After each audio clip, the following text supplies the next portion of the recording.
Then I point to this sign that's on the back wall that says, "Ask grass or gas. No one gets cold for free."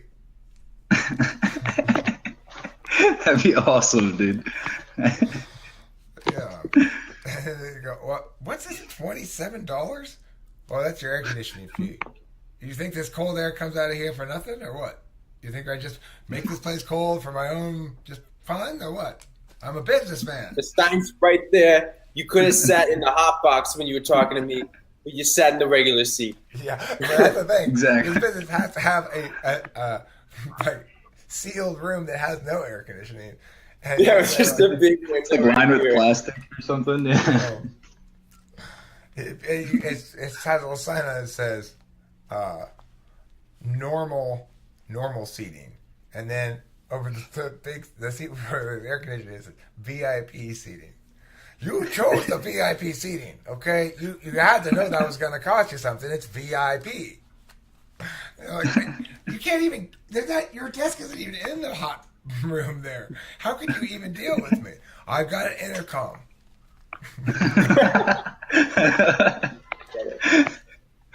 This intercom talk to somebody's just sweating balls. Well, why do you get to sit in the air conditioning for free? Like, I own the business, for Christ's sakes. Obviously, I'm not going to charge myself for air conditioning.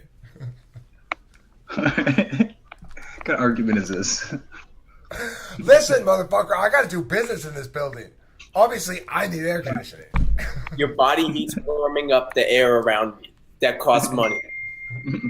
Everything costs money, man.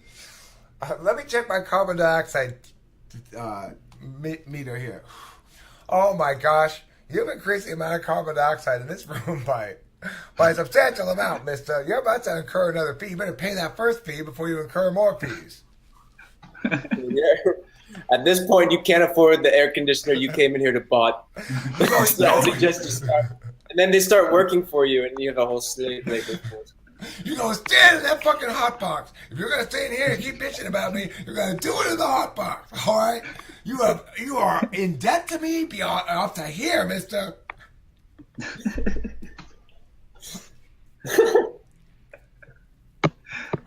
I might also add to putting wear and tear on my vocal cords.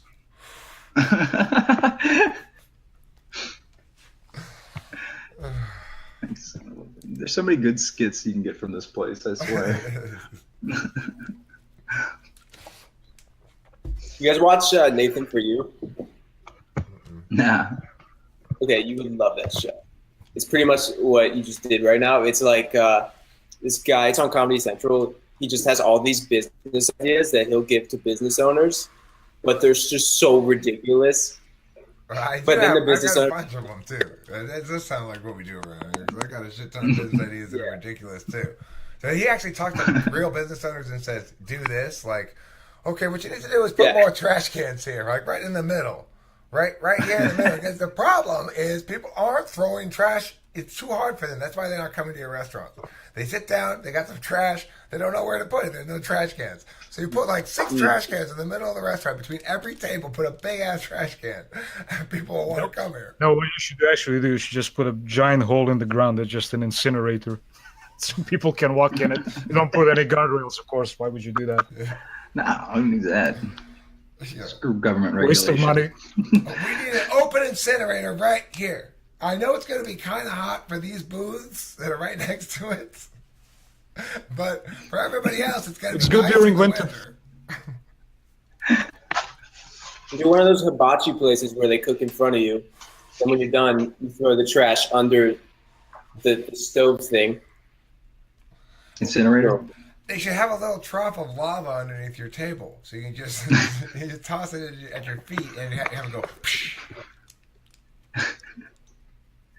Cooking in Splash on your Pompeii. fellow guests. What do you mean you burned your feet off? Well, I told you don't let your toddler play under the table. I don't know what the problem is. You weren't listening to the problem, obviously. Well, there aren't any remains. It's lava, for God's sakes.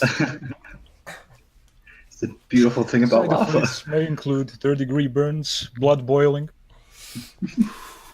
Lost a trees. child. Nowhere you can get lava. If you wanted lava right now, you would have to go to Hawaii or some shit. I think a volcano just erupted somewhere, actually. Hawaii, probably. I mean, the thing is, I could find a volcano and build a restaurant there. And I could put a sign saying, remember, family members, you may lose family members at your own risk afterwards.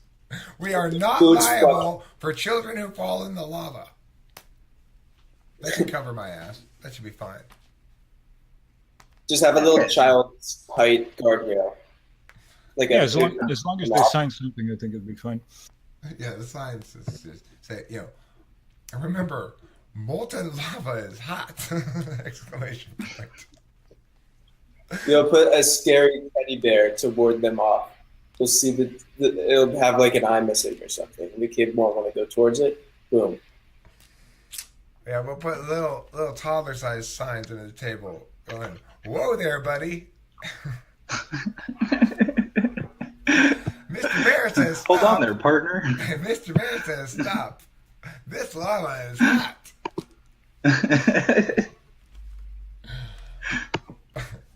This is called the Liability Corporation, whose business is to create as many liabilities as possible. What do you mean you don't have knives? You only have razor blades.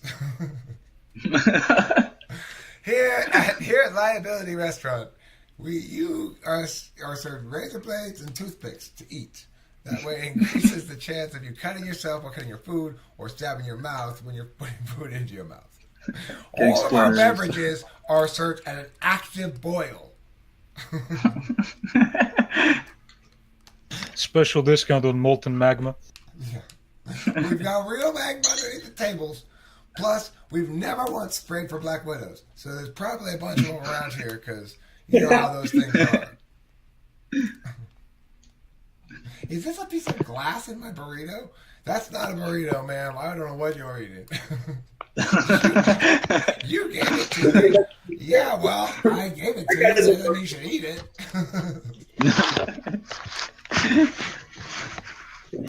We made the waitress uniform the exact same as the coal miners. So sometimes they come in here, they drop some coal. People get confused. Don't eat the coal. Well, they're working at the local coal mining plant, a coal mine, in order to provide coal for the coal factory, which powers the geothermal electric generating plant. When the geothermal, because I've diverted all the lava from my restaurant. That's why they had to build a coal power plant. That makes sense. Yeah, they really should take the geothermal plant just out of the loop entirely and just go straight with the coal plant to electricity. But they figured people would complain, so to make it look like the geothermal plant's still working, they just run all the electricity from the coal plant to the geothermal plant and then back out again. Like, doesn't do anything really. It's just there to look like it's there. Yeah. I mean, the lava is going to a better use now. It's no longer. Of course. Real. And then at the end of their meal, they get a bill with the extra AC charge as well. You can tell it was cold in here. I already paid the bill at the counter. Oh, well, that was bill number one. That's our first bill. It's AC at the counter too. I mean, the second bill we only take precious metals, by the way, and if you don't have any precious metals, well, we'll take your watch, we'll take your whatever. It's part of the danger and excitement of Firstborn. Go ahead. yeah. We'll take your firstborn. That's fine. Yeah. Just leave it in our lava playpen. Okay, well, just because your As long as firstborn it's died not in the lava, doesn't excuse you from the obligation, mister. So, yes, we would have accepted your firstborn. No, we will not accept that smoking heap of goo. So, you got a watch or what? You got a Rolex, something like that? Do you have a I second have a born? gold filling. I have some pliers. I tell you what, I'll take your wife and your grandma, and you can go. Grandma too? Yeah, I like grandma. She looks like a good worker. She's got those gnarled hands, good for getting inside of pipes. Yeah, what's with all the hate on the firstborns? Why not take their secondborn? just to be different, you know. Well, because they might not have two. They might only end up having one. Then you'd be shit out of luck. If you take the 8th born, for example, you've got a low probability of collecting. That's a good point there. Now, if you're only dealing with people who have octuplets, not a problem. You just get the run of the litter every time. Let's give it a run. Yeah. I think the term has also kind of become meaningless in modern times. Well, more meaningless in modern times. And Oh yeah, that was a big deal back in the day. when you used to have like 16 kids and 8 of them died in childbirth, like the firstborn actually meant something. The firstborn was like the one titled to stuff for some reason. It's like the word bastard. Nobody really cares if you're a bastard anymore. Nah, not at all. Probably many of the people I know are bastards. Well, probably the bastard does, but gives a shit about him. What? Here's Your the bastard. parents weren't married when they conceived you? Shame! Blood corruption! You are corrupted of the blood! Tar and feather him. This comment here. I've seen like 10 to 15 videos of yours, but this was a piece of ... shit. No, art. Oh, it says art. It was a good video. You already expected it to say It's shit. a good comment. I definitely expected it to say shit. I've seen 10 to 15 videos of yours, but this was a piece of ... is what the notification says. So what are you going to think is going to say? Oh. Yeah. Like cuts off right there. Yeah. That's a nice Hey, you got a It good sounded one. like you were disappointed that it was actually a compliment. Well, I do get a kick out of people who try to slam me. You just go like, "You're fucking garbage. I hate you. You're shit." I'd rather somebody put that than their snarky ass little like. Well, actually, it's like all NTPs do this. I am super guilty of it. This like gauge of all knowing thing. Like, well, let me tell you the truth. Yeah. I mean, I think the problem is it doesn't work in comments at all. It's supposed to work in conversation where you can sort of talk about it, you know? But when you do it in comments, it's just shitty. Yeah. Mm-hmm. Yeah, I do that a lot at work. This asswipe after 1001, who I think he self-identified at one point in these comments as an NTJ, but he's frustrated that he keeps like, I'll say something and then I'll be like, comment. Oh, okay. He's doing a pretty good job with the FE attacks, but at a certain point, once you've turned them aside or call them out or whatever, then to persist is just trolling. So I think I've done a good job of ignoring him at exactly the right moments.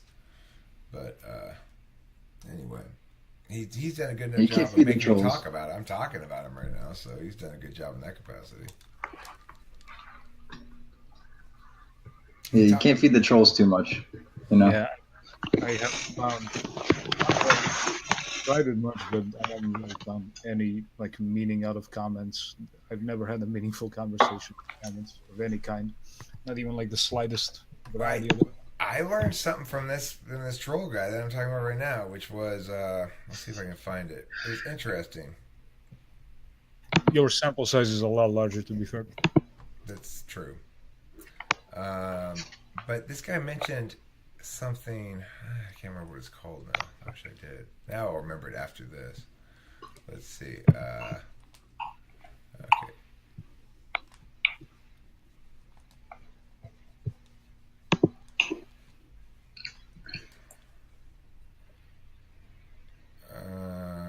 Let's see. Oh, here it is. Pareto distributions. That's what they're called. Have you guys heard of those Pareto distributions? No.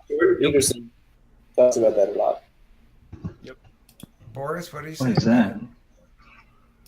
Just yup twice. Oh. Well, I hadn't heard of it before, but it's something that's mistakenly understood to be like there are certain kinds of curves, obviously, for distributions of different kinds of maths that are representing different kinds of systems. So you can have like a certain kind of curve for multivariate systems that undergo state change, like fluid dynamics, basically. Or you can have some kinds of math that show the distribution curve of a random population on any equivalent test. So like a bell curve, for example. What are we talking about? We're talking about the Pareto distribution. So the Pareto distribution says that it began as an observation of a 80-20 rule in terms of hierarchy and power and economic distribution. That basically 20% of the people have 80% of the wealth, or 20% of the people have 80% of the power in an organization, or 20% of the like that. It's the 80-20 rule, more or less. So economics attempted to show that the way it is, it's what you call, I guess, fractal or scalar, in that it collapses in. So it's like, okay, well, 80% of the total population will have 20% of the wealth. 20% will have 80% of the wealth. Of that 20% will have 80% of the wealth, and 80% will have 20% of the wealth. Of that 20%, indefinitely down. So it's like that kind of math relationship. And so, in other words, it doesn't expand out, but it expands in or down indefinitely, if you think about it. It also applies to the universe widely, meaning like massive stars. It's very common in just physics as well. The Pareto distribution specifically, or? Yeah, 80% of the stars, 20% of the stars have 80% of the mass, and then you can look at all other stellar bodies, find similar patterns. Huh. Okay, well, the thing is, I was looking at it in how it's used in economics specifically, because it's used a lot in argumentation about wealth and income inequality. So there's a link, or I'll share my screen. I'm just gonna find it. Here it is. Okay, I'll share my screen.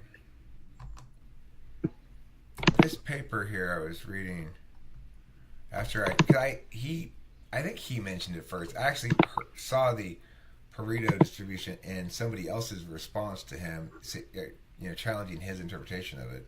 But it made me Google it because I had never even heard of it before.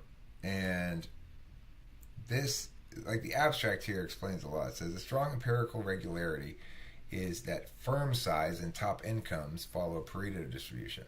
A large literature explains this regularity by appealing to the distribution of primitives, or by using dynamic random growth models. In contrast, I demonstrate that Pareto distributions can arise from production functions in static assignment models with complementarities, such as Garicano's 2000 knowledge-based production hierarchies model. Under very limited assumptions on the distribution of agents' abilities, these models generate Pareto distributions for the span of control of CEOs and intermediary managers, and Zipf's law for firm size. I confirm this prediction using French-matched employer-employee administrative data. This novel justification of Pareto distribution sheds new light on why size and labor income are so heterogeneous despite small observable differences. In the model, Pareto distributions are the benchmark distributions that arise in the case of perfect homogeneity, whereas heterogeneity and primitives should be inferred from deviations from Pareto distributions. So, in other words, this is a way of turning the frame around and saying, look, we're thinking about it wrong. To the extent that we're not finding this curve, the problem is we're not identifying the variables that operate according to that mathematical representation, and instead of looking to see why the representation is bad or something, is because we should be thinking of it like some element of the system will match with this if we get the concrete specific variables down, and then I don't know what they can do with that information, but it's like basically it's the Texas sharpshooter thing. You walk up to the barn side and there's like 50 bullseyes painted on it. Every one of them right smack dab in the middle, one bullet. Well, it's not and you go, oh my God, this guy's the most amazing shot in the world. No, he shot the thing first, and then he painted the bullseyes around them. Mm-hmm. So that's what I hadn't heard that. It's pretty funny. the Pareto distribution is a way of finding variable definitions that meaningfully interact with each other in ways that can be represented according to this mathematics. It's not speaking about the nature of the thing, but the nature of our work with variables. But doesn't a Pareto distribution sometimes arise even in a homogeneously attributed system? So like if you're playing Monopoly, you keep playing enough iterations and then ultimately someone will end up having like all the money, which is essentially how they naturally occur in an economy. Right, because you've done that thing I was saying. You've defined enough of the variables and made it a closed system such that it will operate according to that distribution. So when would it form like a bell curve instead? Well, if you have, I mean, I think the Monopoly, I don't know if the Monopoly example would form Pareto distribution anyway, but a bell curve would be like if you have a class full of people, 100 people, and you all give them you give them all the same test, and the test is hard enough that almost only one person, you can't get 100%, let's say, okay? So that you curve it down. So whoever gets the highest score, that's 100%, and everything else gets curved from there, okay? That curve will be a bell curve with any random population, approximately, because you're assuming equal ability to take the test. Now, height might be a bell curve. If you were to say, but you're not in terms of actual numbers, but in terms of like the middle, the top, and the bottom, right? It's a relative curve. So the actual distribution of heights, you might have a very tall group of people, but within that tall group of people, the outliers will still be the rarest ones, and the middle will still be the most common ones. And that's what the bell curve tells us. And it's definitionally so because, after all, we're defining what counts as outliers. So that we will then find outliers is a naturally occurring consequence of that. So like a Pareto distribution would happen because the competition between people, maybe.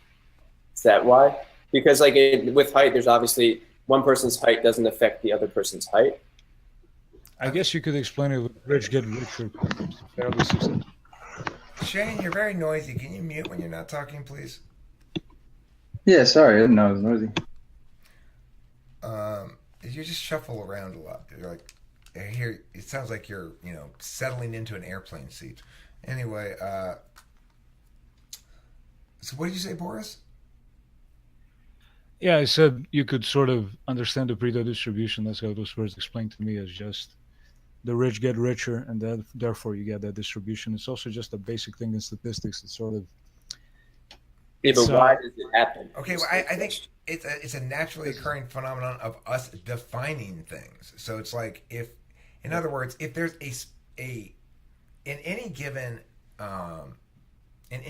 area of thing, people are going to be more or less talented at it. The thing is, with wealth, we're talking about the thing being capacity to earn, or ability and willingness to earn, or something like that. Now, no matter, we're going to have some sort of bell curve of ability, presumably, to earn, where most people are in the middle and some people are outliers.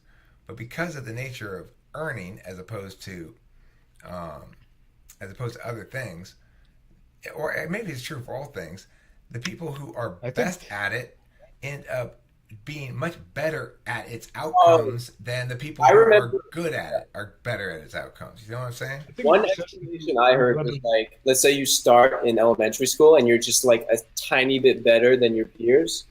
Let's say you'll get recognized, and then maybe you'll go up a grade level, and then that will translate to you learning something faster, and you feel even smarter, and then when you're trying to find yourself. I think it has to do with the number of variables, basically. Sort of the bell curve you get when you're sort of looking at one aspect, one variable, and Pareto distribution is sort of whenever the rich get richer is possible, if the system can scale, like if you having more money means you can earn more money, or Oh yeah, it's any other example. So basically, if the system can scale, you get the Pareto distribution. that's so. All right, that's it. That's cool. It's a quality of complex disciplines. It's probably true of karate as well. Like, I might be naturally better at karate, but the more I learn about karate, the more better I am than you. Not just on a straight line, but on a going up line.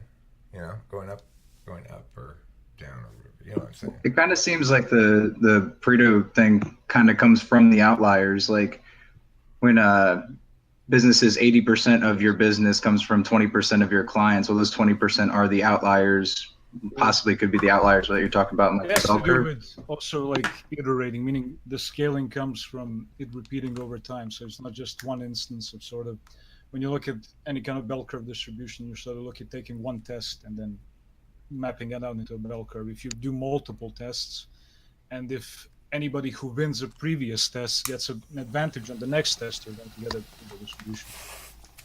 But look, it seems to me that it's anytime we have a concretely measurable legitimization protocol that is necessarily going to exclude 4/5 if it wants to be a meaningful legitimization protocol, because legitimization means this gets noted as legitimate, whereas most stuff stays in the background or gets negated.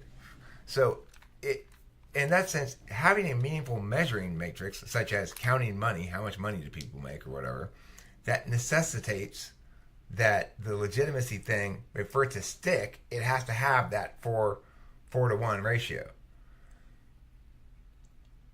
You know, or 4-to-2. Yeah, 4-to-2 ratio or whatever it is. I don't know, but I'm 4-to-1. It's 4-to-1. I know what you mean. So I mean that's how I think of it as being. It's probably that it wouldn't work as a game. Things that are games like basketball are games because it's possible to successfully play them in a way that people can compete against each other. If baseball were like the running paths were twice as long, it would be almost impossible to get a hit, and it would be like all, you know, you have to basically hit home runs or something to get on base, and so then it wouldn't be a good game. It would be skewed too much. It wouldn't follow that 80-20. And if you think about it, that's pitching too, right? If you want to be a good pitcher, I think it does find itself in sports, like and also in music. I remember someone giving an example that like out of all of the classical composers, like 10 to 20% are the ones that are known. So let's say Beethoven's one of them. And then even just among Beethoven, if he wrote 100 songs, only 10 to 20% of those are actually recognized and popular. And so like it could happen in music or even in sports. I just clicked on a random article about sports, but I haven't read it. But yeah, well, I think that means that the measuring system or the legitimization system is functional for people. If I legitimize everything, I'm legitimizing nothing. And if I legitimize nothing, then it's too stringent and it's not doing its job. So to be a good legitimization metric, it's got to be about reject 4 things for every one you accept, and that reality probably is what's being played out in the Pareto distribution. Is my theory on it. Yeah. I guess that would just be a naturally occurring phenomenon, obviously. Not one that's thought out, the 4-to-1 ratio. It's like... It's sort of like the Fibonacci spiral is just there. It's a mathematical pattern. There. It's not really... We could say it's the one supervenes upon the other. Adequacy is a legitimization sort of metric supervenes upon consistency with that ratio. I mean, spheres are everywhere as well, but they're more obvious. It's just sort of a thing that's there. Spheres? Spheres, yeah. If you look into the universe, everything. Yeah. It's basically, we've noticed that spheres are everywhere, and it's sort of a universal thing, but they're very obvious, and you don't need a lot of like statistical knowledge to notice it. I think this just expands upon that. Am I sphere deprived? Does the government need to give me some free spheres? You got two in your head. Yeah, I was about to say I mean, these the things? exact same thought. Oh, these are acorn shaped. Ish. Yeah. This most spherical thing I can see around here is this light bulb. This is pretty spherical, but it's still not a sphere. Eyes are actually pretty spherical. They're just squished in the head. Okay, but like if I had a ball, like a tennis ball or a super ball or something, now that would be a sphere. So we do have spheres around us, but they aren't very naturally occurring except for the ones in the sky. Like the moon. And it doesn't look like a sphere, it looks like a circle. The sun, stars. The stars don't look like spheres either. Moon. Moon doesn't look like a sphere, it looks like a circle. It doesn't matter what it looks like. Okay, but the point is, we don't have naturally occurring spheres to look at and go, "Oh, that's a sphere." We sort of infer it from almost spheres or sphere-like things. Yeah, because it's an idea. But like a drop of water is a sphere, even though like when it's falling, it probably distorts. At what point is it a sphere, actually? Because when it's landed, it's also distorted. I think we're using the Zero term G. sphere lightly, not as the exact. I know. I'm not saying exact sphere, but like fruits are pretty naturally occurring spheres. That's like a pear, not a pear, a peach or a plum. Those are naturally occurring spheres. I'll buy that, but I'm not going to buy a water drop, and I'm not going to buy eyeball because those things aren't spheres. I'm not trying to be super picky. I'm being reasonably picky.